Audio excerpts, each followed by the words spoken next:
Simale nyunu namanu umnaf simbolu Gooftaa Yesuus sagalee nuuf kennite kanaaf galanni akagara maqaa Yesuus Kiristoosiin maqaan kee bara baraan haa eebbifamu. Simale Akka nuyi jiraannu yaa Waaqayyo nu dudduuba immoo yaa Waaqayyo warri siif jiraatan akka argamaniif ulfina kee ayyaana kee araara kee yaa Waaqayyo sagalee gara keenyatti ergite kanaaf guddaa goones galateeffanna. Maqaa Yesuus Kiristoosiin galanni guddaan siif haa ta'u. Maqaan kee bara baraan haa eebbifamu.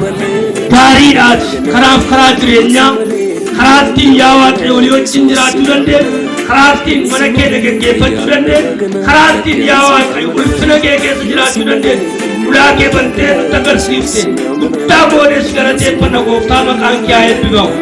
Amma sagalee dhageenya kanaan yaa Waaqayyo jiraachuu akka dandeenyu wal danda'uu akka dandeenyu waliif abboomuu akka dandeenyu walii wajjin jiraachuu akka dandeenyu kiristaanota sagaleen kee dubbiin kee ayyaanni kee moote taanee ulfinaan yaa Waaqayyo amma deebitee wal danda'uudhaan walii wajjin jiraannu akka taanu ayyaanni kee nu haa gargaaru hafuurri kee nu haa gargaaru. Ammas yaa Waaqayyo gooftaa sagalee nuuf ergite kanaan manni keenya jireenyi keenya biyyi keenya dhaloonni dudduuba argaman hafuura kee hafuura Waaqayyootiin haa ijaaraman. Abeera hafuura kee hafuura Waaqayyootiin haa ijaaraman.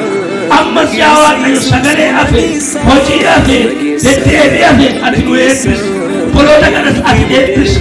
Ayyaana kee isaanii baay'isi. Hafuurri kee mana isaanii haa ijaaru. Humni kee isaan haa geggeessu.